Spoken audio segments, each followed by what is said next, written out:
Welcome to the L36 Podcast, where the global exploration of cultural insights and stories of people making a difference big and small becomes the shift in perspective that helps us grow. I'm your host, Stephen Pearce, founder of L36, with my co-host, Nina Winstead. And today we are speaking with Kirsten Siggins and Kathy Taberner, the insightful mother-daughter team behind the Institute of Curiosity and co-authors of the transformative book, The Power of Curiosity. We are hardwired to be seen, heard, and understood. That is all we want. And the only way you can do that is by being curious. Together, they've dedicated their careers to teaching us how genuine curiosity can radically improve our relationships, enhance communication, and deepen our understanding of one another. Today, they share how curiosity isn't just asking questions, it's a vital skill that can profoundly change our personal and professional lives. Kirsten and Kathy, thank you so much for being a part of our podcast. We are so excited to talk to you about the power of curiosity, and it's just incredible that we get to explore this topic with a mother-daughter expert team and authors, and I'm very interested in hearing more about your story. But there was a piece of information, Kirsten, that you shared in your TEDx talk that it just can't shake it off me, and I just have to bring it up here. So you said that 90% of communication is ineffective, wasting our breath with our kids, with our colleagues, with our friends. So how can that be? And what can we do about it? So Stanford actually was the one that said 90% of conversations miss the mark. 9 out of 10 conversations are ineffective. And I think for Kathy and I, when we discovered this statistic, it was shocking, but not shocking, really and truly, when you think about it. I mean, it was shocking to think like 90% of the time I'm ineffective in my conversations. Like, there's no way that's possible. But when you dig a little bit deeper, and I think also with the context in the work that we do around conversations and using curiosity in conversations, I would say pre-curiosity awakening, probably 95% of my conversations were ineffective. And the only way I was able to recognize that was being more effective in my conversations to be able to identify the gap. Would you say that was your experience as well? So yeah, it's eye-opening, and it's a statistic that came out of Stanford. But when, as we talk about this throughout the podcast, it will reveal that statistic, and you probably will be like, oh yeah, I get it now. Yes. Wow. And as coaches, I'm sure you have seen that in the folks that you coach. They're always like, I explained it in ad nauseum and nobody was listening, and and then the work product was terrible. And you're like, wait a second, maybe 90% of it wasn't communicated properly. Well, I think for me, what I came to realize was, when we have common conversations, I'll just call them common conversations all day long. And in those common conversations, we will tell and we'll fix and we'll solve and we'll help, often without ever being asked. And then we will judge and we'll blame and we'll shame, all without even realizing that we're doing it. And it leads to conflict, and it's really ineffective. I see. And we're not curious, but when we're curious in a conversation, everything changes. And that's when we're open, we're exploring, we want to see, hear, and understand the other person. And that's where we have the relational connection, where we can be more effective in a conversation. Otherwise, we're just bringing our assumptions, and we're bringing our lens and our experience and our perspective, and we think that everybody else has the same, which is just not the case. And that often is what makes a conversation ineffective. So, it's not until we're able to get to that place of curiosity where we realize, okay, maybe it's not about me. I need to better understand what's going on for the other person. That's where the 90% gap reveals itself. That's fascinating. And so at the beginning, long before the power of curiosity, long before that was developed, how did this idea for the two of you to work together on this concept, how did that even start? It was all you. Oh, I went back to grad school late in life, and then I decided to do a coaching program. And then a colleague of mine asked if I would come in and do a coaching do some training around employees becoming coaches. And it was before it became quite popular. It was before that. And as I was doing the program, and then after the day-long program, I would work with triads for, I don't know, 4 to 6 to 8 sessions. And that was the nugget time, because that was when people were practicing. That was when they'd come back and share their stories about what they'd learned. And what we learned was that, yeah, the model of coaching was great, but the communication skills were what made the magic. They were the things that brought their kids to, Dad, that was the best conversation we've ever had. Yeah. What was different? Yeah. Or all of those that they'd come in and say, oh, I had the best conversation with my 12-year-old daughter, da, da, da, da. And so I began to really look into this, because I thought, okay, there's something here and people would say, oh, after I've had this kind of conversation, I feel so good. Right. So you think, okay, what's going on? So that was when Kirsten was, I guess you weren't a mom yet. You were, but I was pregnant. And you weren't a coach yet. I was pregnant. Well, the conversation I think happened, I was still working in LA in the entertainment industry, and I had just gotten pregnant doing my coaching. And you were here. We were both here in Kelowna. So we started talking about it, and I said, there's something going on here, and I don't know what it is, I'm not sure why no one else is picking up on it, but I think that somewhere in the communication, the skills of coaching, there is something that really helps people to connect with each other, really helps them to have better conversations. Yeah. And everyone loves the experience. Yeah. So that sort of was the beginning of us looking at what's going on. And as we broke it down, what we realized was it's really all about curiosity, because we don't we have our own, as Kirsten said, we have our own perspectives. We may not come to every conversation fully present in the moment, really listening to what's going on.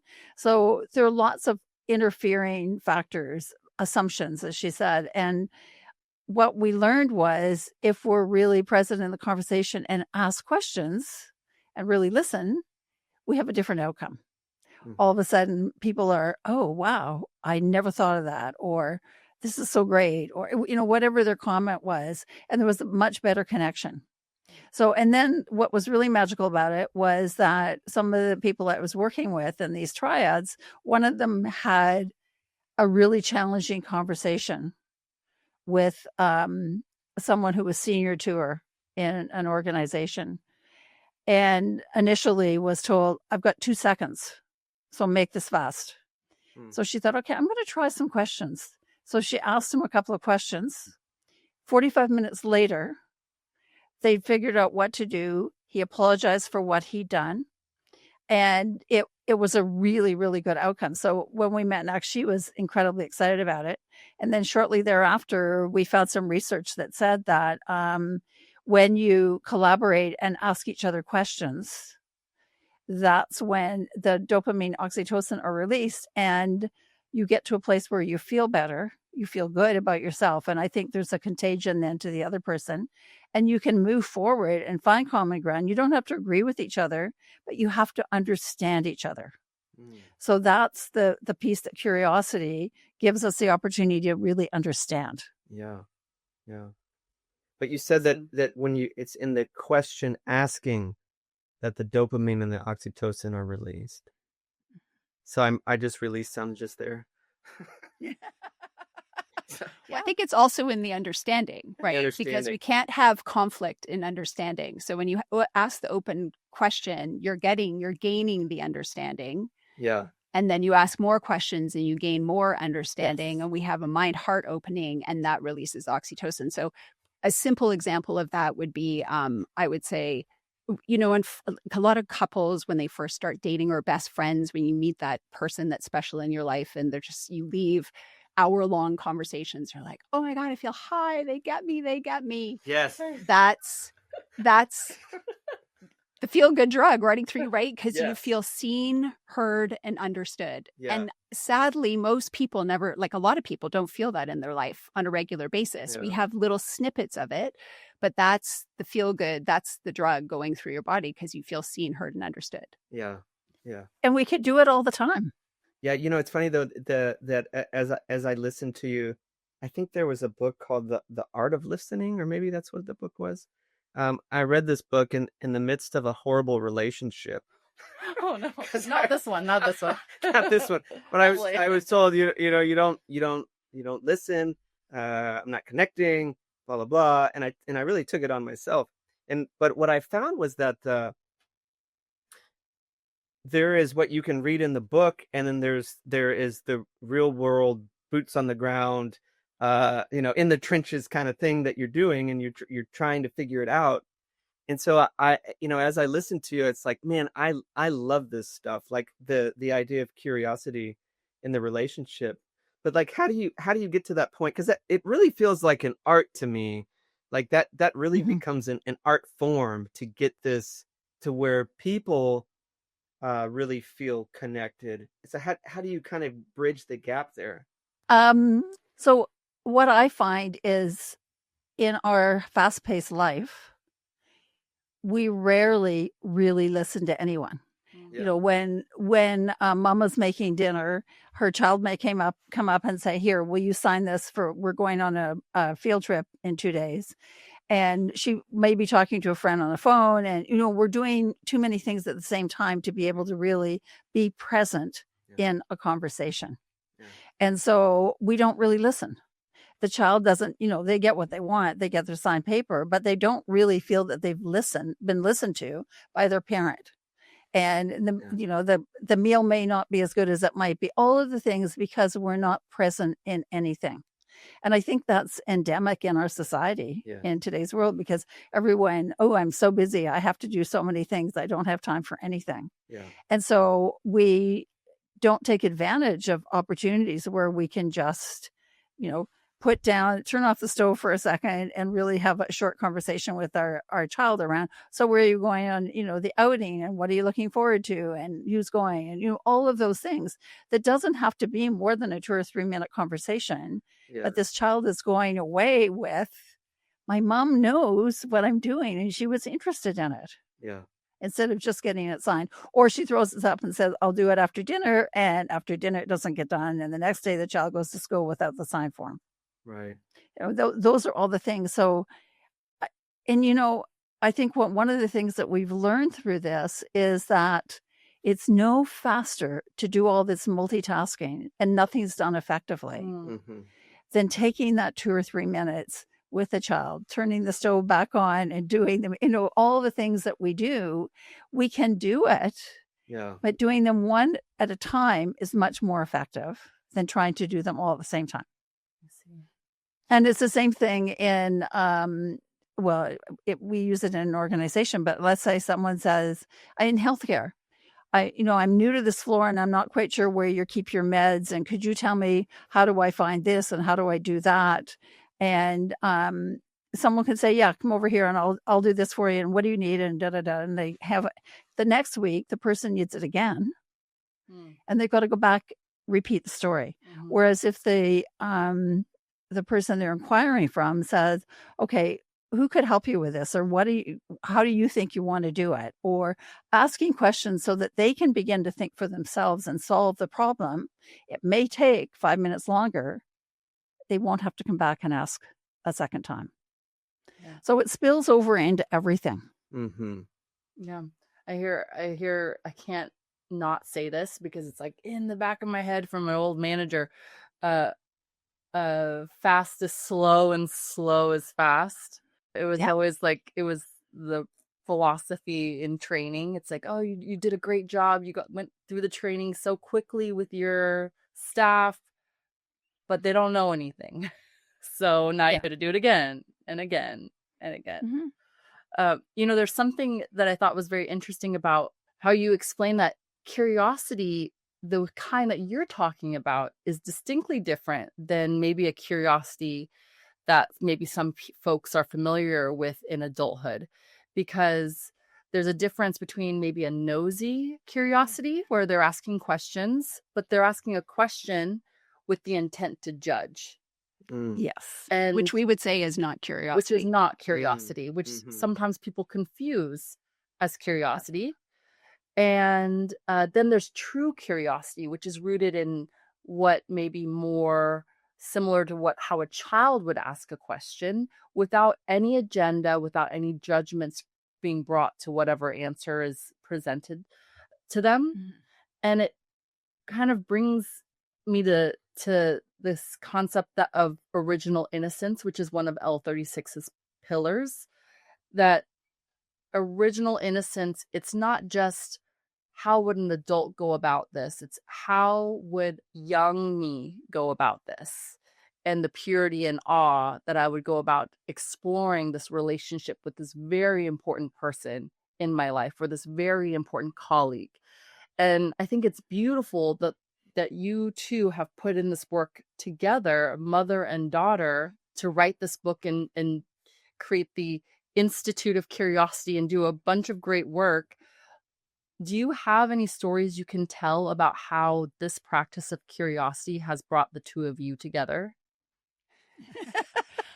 I'm laughing because I think the book was it was such a moment of like walk your walk, talk your talk, right? Like wouldn't you say?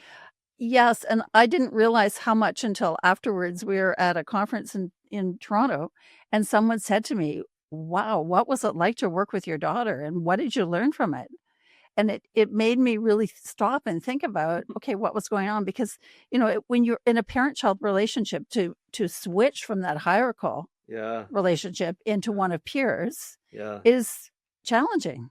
For Kirsten to feel that her voice is being heard as an equal and not as a child, the younger, and yet for me, her voice was the most relevant because she was in the working world and I was sort of at the end of the working world. I still am for my peer or my generational group. And so for me, the relevance was really with her. And I thought the most important part. So yeah, I had more experience with it. She had the relevant context for what we were doing. Mm-hmm. And it was challenging. At the time, she was living in LA and I was living in Vancouver. We didn't do anything easily. And yet we got it done. We had a fabulous editor and she really helped us navigate the hard places. And I think it changed our relationship in a way that very few parents and adult children have an opportunity to live, really, because it's although we still recognize as mother-daughter, I think it really has changed. Our relationship is different than most mothers and daughters. But I would say for sure that you committed to curiosity far sooner than I did. Yeah. And that I was early 30s. I was 30, actually, I think, when we started it, pregnant with my first kid. Yeah. So I had the benefit of experiencing this as a mom right out of the gate, which I think changed how I showed up. For sure, it changed how I showed up as a parent. Mm-hmm. And so having my mom commit to curiosity, not that I didn't want to commit it to it, but, you have these assumptions and these roles that you play in mother-daughter, just like you're talking about. But having you commit to it first gave me the space to reimagine and feel what our relationship could be like differently, which then, and it was so powerful because I was 30, you were, 50 and 60? 30 years, 60, 30 and 60, and it completely you can do it at any age is what I'm trying to say. It's not something that has to happen when the kids are young. Right. Having said that, here I am thinking I'm so curious in my life. And we started the book process when my son was probably a newborn. Wow. And then I had two kids. And going back to Nina, when you were talking about the innocence, yes. I had lots of unproud parenting moments and how I didn't use curiosity. And here's one of them. But when you're talking about the innocence of curiosity and the difference between adults and kids, so this is a story I share a lot, and it's literally people from all around the world will reach out to me because everybody can relate to it in one way or another. So my son was 3. He used to wear a seersucker suit to school every day, right? To preschool. Super adorable, completely impractical, right? Because he's 3 and I'm having to wash this thing every single night. So fast forward to 8 o'clock in the morning and we're late. And it's like a ticker tape of all the things, you're a mom, you got a million things to do. You got to get your kids to school, the work, the whole thing. And I'm starting to freak out because we're late and we got to go. And I see out of the corner of my eye, my son, Alfie, does not have pants on. And I go over to him. I'm like, dude, we got to go. We're late. Put your pants on. And he says to me, I want my pants from yesterday. And I'm like, I forgot to wash the pants, And so I'm like, okay. I'm so sorry. I forgot to wash your pants. Can you please pick another pair of pants? We got to go. And he looks me dead in the eyes and he's like, no, I want my pants from yesterday. So I think, okay, I'm not doing this right. I get down on my knees and I look him in the eye and I say, I hear you. I hear you want your pants from yesterday, but I feel like you're not hearing me. They're dirty. So can you just please pick another pair? I'll wash them tonight. We really need to go, right? High-fiving myself, thinking I've nailed it, read all the parenting books, grabbing my keys like I'm out the door. He literally turns purple and starts screaming at me. I want my pants from yesterday. I want my pants. I want my pants. I want my pants. Now he's hysterical and I'm mad. Yeah. All I can think about is how this is going to affect my day, right? It's like this chain reaction. So I turn on my heel. I go into the laundry room. I grab the dirty pants, super unproud parenting moment. I shove them in his face, here, wear your dirty pants. And he takes the pants and he pulls out a toy from the pocket. He hands me back the pants, puts on a new pair of pants, and through his snotty tears, he says, let's go. Oh, no. And I literally want the world to swallow me whole. Oh, my right? God. Yes. I was like, oh, you want your pants. The kid is 3. He is being very clear about what he wants. I want my pants. But in my mind, I'm thinking he wants to wear his pants because I'm the parent who knows everything, who knows best, who knows their kid. So I immediately do a repair and I say to him, what can I do next time so this never happens again? And I swear on my life, this 3-year-old looks at me and he said, Mom, you could have just asked. Yeah. Oh my gosh. 3. And that's, if I had asked one question, how come you want your pants? How come you want to wear dirty pants? What is it about the pants that there were probably 100 different questions I could have asked.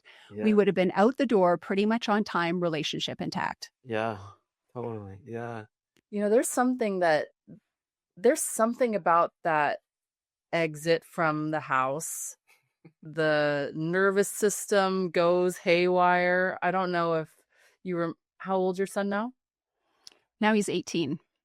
I don't know if you remember it vividly. Oh, I remember. Remember it. Because I always remember it because it's like you're just a different animal in that moment. Yeah. But yeah, we have a 3-year-old and a 1-year-old in our house right now. So that's where we're at. So that's a very relatable story. Yeah. To us. Well, and I for me, I was so focused on my needs. Yeah. Mm-hmm. Yeah. I was so focused on what was going on for me. And if I had just for 1 second focused on him, it would have switched. And that is the power of curiosity. Like that is where we're able to say, okay, this is not about me, what's going on for the other person. That's where the switch takes place. Yeah. And that's where, particularly getting out the door, it's like, okay, what do we need? What are we not doing? But as parents, we get into this mode of doing everything for our kids because it's faster or we think we're helping or, whatever it is, the story that we're telling ourselves, and we're robbing our children of the ability to do it for themselves. And then we're mad at them when they can't do it. Yeah. Yeah. And that happens in that 1 to 3. We're doing everything, obviously, because they're young and they need us. But then we continue to do it at 5 because the stakes are higher and there's more going on. And then we continue at 7. And then at 11, it's like, why can you not get your act together and do this on your own? It's like, oh, because I've been doing it for you for the last however many years, right? So that curiosity piece allows us to sit on our hands and just, what do we need to get out the door? Yeah. And some kids, my daughter needed to be prepared the night before. Like, we had a hardcore pre-game routine that took place the night before because she does not do well under pressure. So I learned that the hard way. Again, a lot of unproud parenting moments. But when I was able to give them the space, they know what they need. They know what they want. I just had to give them the space to express it. And then we could put a plan together that takes that pressure off so that everybody's needs are getting met. Because otherwise, for me, it was really about what are my needs and how am I getting my kids out the door without looking at what are their needs and what are their needs to get out the door. And those are two very different lenses to take. Mm-hmm. And I love this because of the spirit of the work that you're doing is trying to take the focus off the self and on someone else. But also in your examples with your kids, it also seems as though you're inviting collaboration in your home. As I listen to you, today I'm covering the hospitals as a practicing physician. So I'm on call, and I'm sitting there thinking, I got to get home to a podcast. And yet I had two people that were just sick as could be, and I briefly looked up at the clock, and as because these stories that they tell, these stories can go on for hours. But I love this idea of curiosity because it wasn't quite that in my mind. It was just like, I briefly looked up at the clock. I said, I could easily take 5 more minutes and just listen and just stop all of my anxiety to get to the next thing that I have to do. What if I could just stop and just listen to you? So I love it. And just as you guys talked about at the beginning, it's just that being fully heard is just such a beautiful experience. But could you go through maybe a few of your skills, especially the ones that we can maybe hone and call upon during some of those charged moments? There's 3 components to the curiosity skills. Being present, which we've, identified as very important. Most of us are not present, so that you can actively listen. If we're not present, then what's the point of having a conversation? That's the 90% of conversations that don't miss the mark because we're not present. And then the second piece is the listening. And I think the choosing how to listen for me was such a game changer because I thought you listened or you didn't listen. This idea that you could choose was kind of mind-blowing, but we can either choose to listen or not listen, sure. We can choose to listen with a lens to fix and solve. We can choose to listen with a lens to judge. We can choose. And so in parenting, we often hear this lens of we're processing it through our own lens where, well, I didn't do that, or I this, or I that, I didn't need a tutor. I always went to parties. I never went to parties, whatever the context is.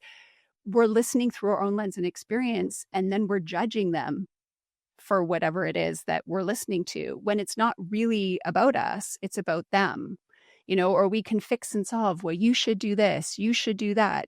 And so again, we're not really listening to understand, we're listening to fix and solve. When you get into that place of curiosity, it's not about me. When we're having a conversation, I want to know what's going on for you. Mm-hmm. If my kid comes to me with something and they're expressing whatever's going on in their life and they're not asking for my opinion, then I want to listen to understand. Okay, well, what happened? How do you want to take care of it? How did that feel for you? What do you think you should do? Right? It's not about me, it's about them. And we generally, as a human species, do not listen to understand. We speak to be heard, but we do not listen to understand. Mm-hmm. And then, so it's this 3-part: being present, listening to choosing how you listen, and then asking open questions. And when we wrote the book and we came up with the curiosity skills, I think for the two of us, because we've read between the two of us, we've read a lot of self-help books. And as I was saying, I was in the throes of parenting and I had read all the books. And particularly in conflict, for me, it was like, I'm in the moment, Now what do I do? Okay, well, page 7 said that this is going to happen. Well, of course, it never happens the way it says in the book. And then you're like, you say the thing and then they don't respond in the same way. And you're just like, okay, well, now I feel like my pants are down and I don't know what to do. So it's a horrible feeling, right? And you're trying to remember everything and all the steps. So when we went into it, we thought, if we're going to do it, we're doing it that you don't have to remember anything other than to be present, listen to understand, ask questions. Open questions. And it's a 3-part thing that you don't have to remember any theory. You don't have to remember it. There's no such thing as a powerful question. A powerful question is an open question, right? Like this, we don't have to remember all these things. It helps you in conflict. It helps you deepen connections, right? Because you can't have conflict when you have understanding. The only way you can get understanding is by being curious. Understanding is when our brain relaxes. It's when we have that mind-heart opening. It's the only way we can have relational connection. And as a doctor, we're hardwired for human connection, right? We are hardwired to be seen, heard, and understood. That is all we want. And the only way you can do that is by being curious. Yeah. What comes up for me is that, you just talk about that mind-heart connection and opening that up. And I have so many thoughts about what you've just said, but one thing that keeps coming back to me is that, some of this conversational stuff that goes on and not feeling like you've really connected to somebody often comes for me when I'm dealing with either true chronic illness, true suffering that I feel like I have no way to help. I don't know what to do. So therefore I just start asking a bunch of questions. And they're not, I don't even know that they're prescriptive. I don't even know where they're going. I'm just trying to, it's so hard for me. I actually feel like I'm choking up here, but it is so hard for me to truly be there for those people when you know the immensity of the suffering that they've been struggling with, especially when you know them and you've seen them year over year, and they might disappear for a few months, but they come back and their life has been exactly the same when you left them, and you got to see them for maybe 15 minutes. And they're nice people, they're wonderful human beings, and they're terribly suffering. Those moments, I find that it builds a lot of anxiety for me, because it's hard for me to truly know, how do you be there for somebody that it's almost like, you have the patient-doctor relationship. And I don't mean to get us so far into patient-doctor stuff, but to me, this is resonating with that. You're there for 15 minutes. It's not like this is my mom or my dad, but I should treat them that way. So it becomes this almost awkward thing. For many years, I had this awkward feeling of, my God, what do I do with this? Like, I don't have an answer for you. You're going to continue to suffer. Well, nobody wants to hear that either. So it's like, how do you communicate, and how do you truly connect with these people? And eventually, I did a lot of work in spiritual psychology to find my own way out of anxiety and my own mental health disorders that developed in medicine. But what I found was that when I walk in that room with this idea that I can see the entire spiritual journey of somebody as they enter that room, and I give that space that you talk about, that really brings me present, knowing that I don't have to have all the answers for everybody, and that I can it's more important for me to actually be present with this person. Yeah, like a surrender. Yeah. Surrender. Mm-hmm. It also sounds like the first approach, you're really, although you're focused on them because you want to help them, you're really focused on yourself. Right. What am I going to, how can I be useful? Right. How can I, whatever. Right. Yeah. You're not really focused on them. Right. Exactly. And in the second, you are. Yeah. And so you're being present in the moment. You're someone once called them the board of directors, and I think that's great. In our head, we have those voices, or at least one that, you're not going to be able to do this, or you can't do it, whatever. Right. It doesn't matter. It's more that we get then in our own head, and we're not there for them. Yeah. In the way that they might need us to be. Right. And if someone has, I don't know, broken leg and you can repair it and say, in 4 weeks, come back and we'll take the cast off, and in 6 weeks, you're going to be fine. You feel good about it because, you've done what you're supposed to do as a physician. But so many times for everybody, when we want to fix and solve and we can't, we get into our own heads and out of where we should be. Yeah, completely. Can you talk a little bit about the work that you are doing now and ultimately the change or the impact that you'd like to see made on the world as a result of this work? I'll start with the change. I think from day one for me, it's been changing the world one conversation at a time. Because if we all began to try and understand each other, it would make things a lot easier around the world. And it's not that, we don't mean by understanding that we agree with each other. That's not it at all. It's when we understand each other and we can find that common ground upon which to build and move forward. That's the way out of conflict on any level. And so that's my ideal wish, that when you say how you would like to see it, that would be wonderful to see. In terms of what we're doing now, do you want to share a little bit? Yeah, I mean, it's funny. So it's been an interesting journey from the perspective of we've been doing this for a long time, 15 years. I don't know how many years. It's been a long time. Wow. And it's been hard because, now curiosity has a moment and people are starting to recognize the importance of curiosity. But through our journey, I think what we learned is even though difficult conversations are the Achilles heel for most people, they'll say, well, I've done the training, the difficult conversations, crucial conversations, whatever. I've done the assessments, I've done this, but can you just fix that? Parents, can you just fix my kids? Leaders, just change my team or whatever it may be. And our approach has always been, well, it doesn't work that way. It's like when you change how you show up, the world changes around you. Yes. And so one of the aha moments, we use this unique tool under stress to measure your internal experience. It's like a snapshot of your internal experience so that you can see what's happening in real time.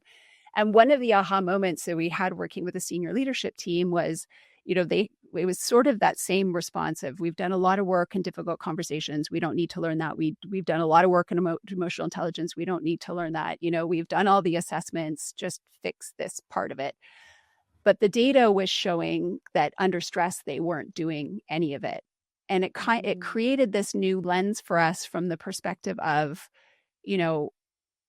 we just took for granted, at least I certainly took for granted, that in a difficult conversation, you're stressed.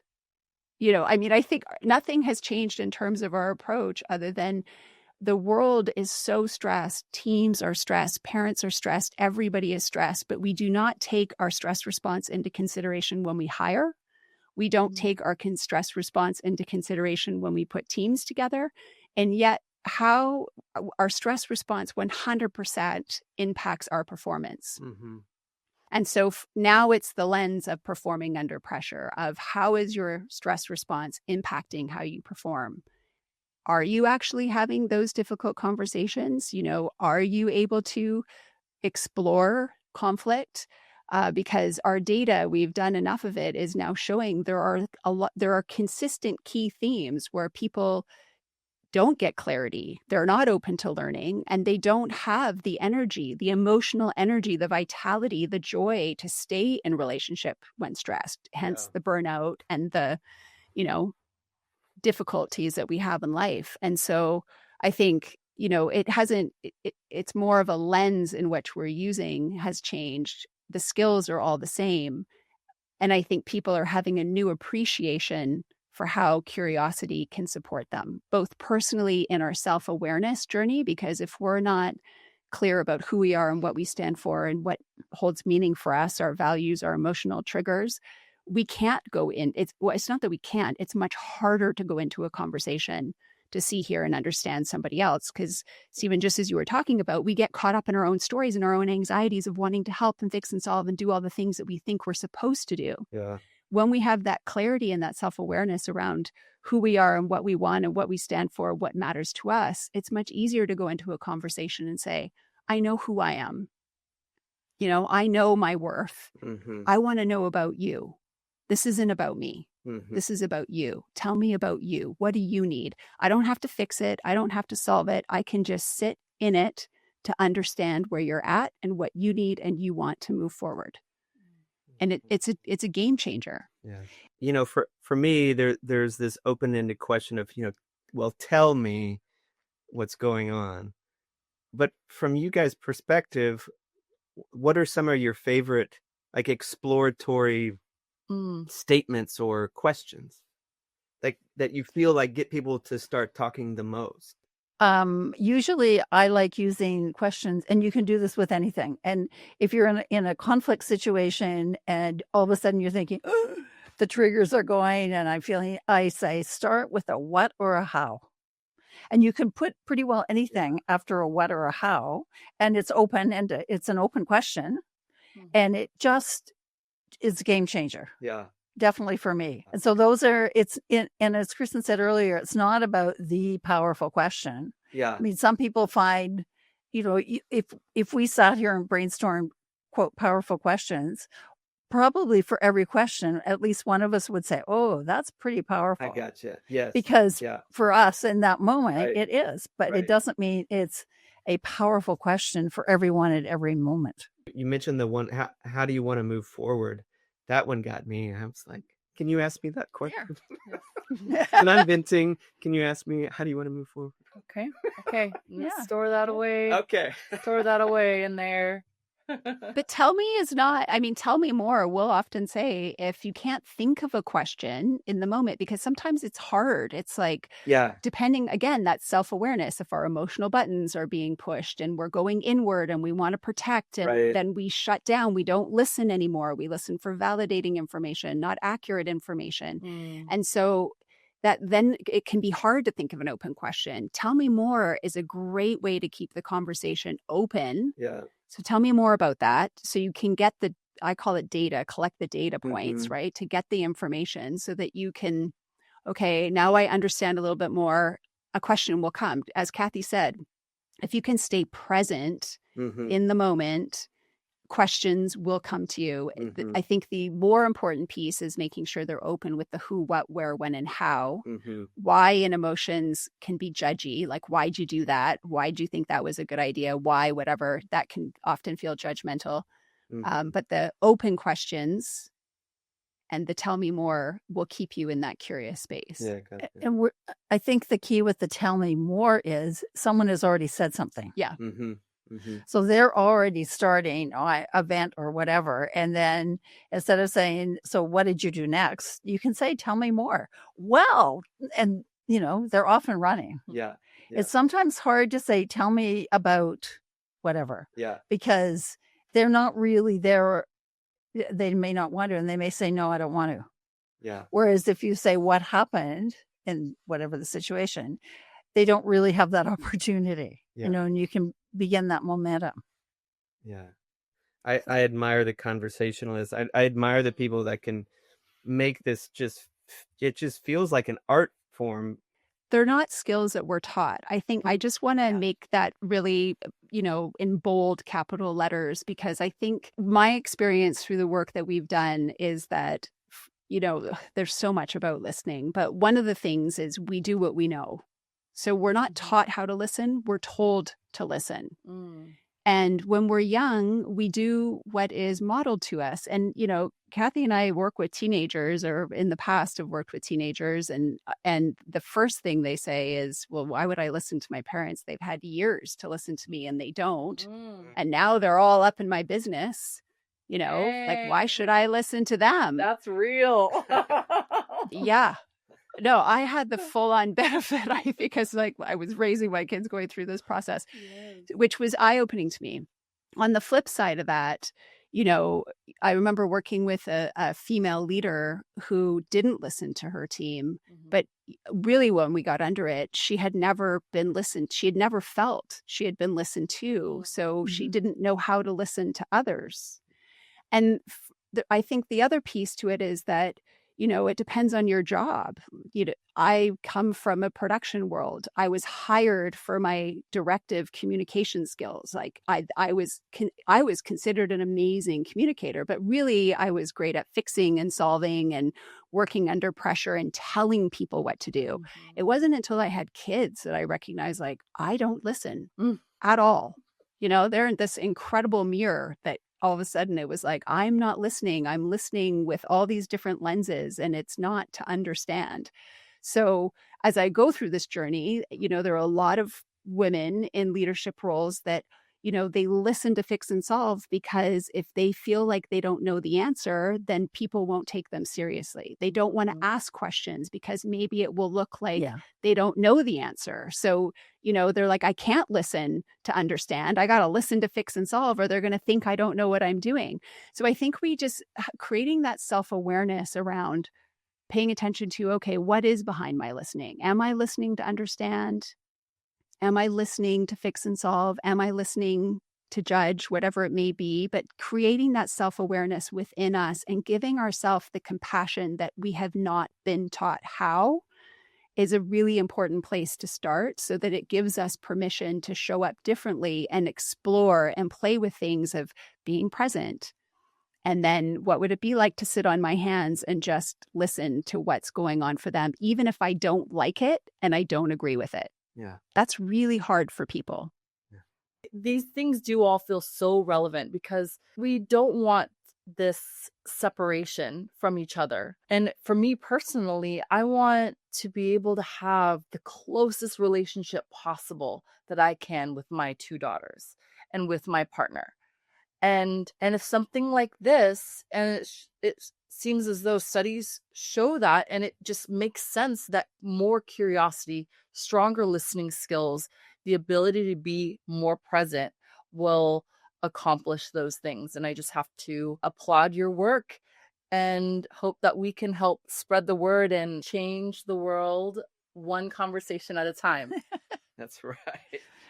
I just like to add, because when you're talking about the parent-child relationship, it just brought back a memory of you and Miles were away, and we're looking after the kids, and Ellie was about to start kindergarten. You have an Ellie too? We have Ellie.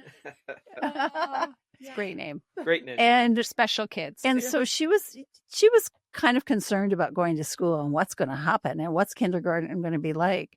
And so she was just expressing a bit of this concern, and that we're having a meal, and she turned to her brother and said, Elfie, what was it like for you when you started school? And then she started it was like listening to Kirsten talk to one of the kids. Wow. I was so intrigued, and they had picked it up because that was what was being modeled to them. Neat. That's awesome. And I still think your kids have got, and I'm obviously prejudiced, a little bias towards this, but I think they really have understood or appreciated the whole idea of trying to understand others. And they really have woven that into how they have conversations. Yeah. And it makes everyone feel special. Mm-hmm. If you're in a conversation and someone's really listening to you, and you do, you just feel so respected. Mm-hmm. Whereas if someone's, doing, and they're doing something else, or they're, I've got to get going, whatever, you feel you're taking up their time, and it's not a message of respect. Mm-hmm. And it's not that we have to spend longer. It's just more while we're in each little piece of our lives and conversation, that we are just there. Thank you for that anecdote. I bet it's just like to hear that, Kirsten, is that just like a moment of triumph when you heard it? 100%. I mean, and they're both teenagers now, 16 and 18, almost 19. But I will say that the heavy lifting on the front end when they were young, and I learned this from my mom. I watched her change with me, and I recognized that it gave me permission to do things differently. And people will always say, like, how do I teach my kids to do this? How do I teach my kids to do that? And my response is, the best way is just to model it. Yeah. be the person that you want your kids to be. Yeah. And they will learn from how you show up, particularly in challenging and emotional situations. They are going to learn that far faster. It is going to be embedded into their body in ways that they don't even understand over anything you teach and tell them, right? Because they do what we do. Mm-hmm. And so now watching my son at 18 and almost 19, it's so crazy, first year university completed, we have an incredible relationship. It's open, it's honest, but I had to learn how to hear things I didn't like and agree with. Yeah, right. You know, I had to learn how to sit on my hands, but it can completely change a dynamic. And I completely credit my mom for that. You can start at any age, but instead of trying to teach your kid these skills, model them yourself. Yeah. They're going to learn them a lot faster. Yeah. And that goes for grandparents too. Beautiful. Well, thank you two so much for being a part of this episode. I've just loved this conversation with you. Thank you. Yeah, likewise. Thank you. Thank you so much for having us. It's been fun. Thank you. It's always fun talking about curiosity. Thank you for joining us on the L36 Podcast, where the global exploration of cultural insights and stories of people making a difference, big and small, becomes the shift in perspective that helps us grow.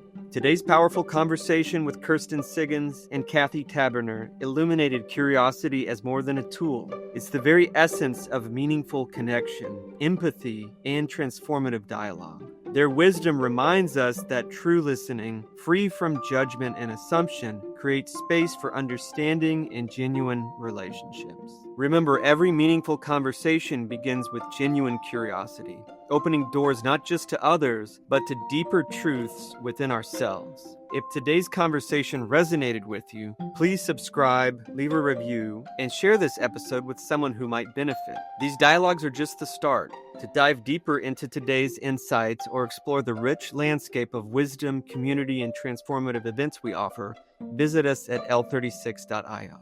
Until next time, keep exploring, and we'll see you soon on the L36 Podcast.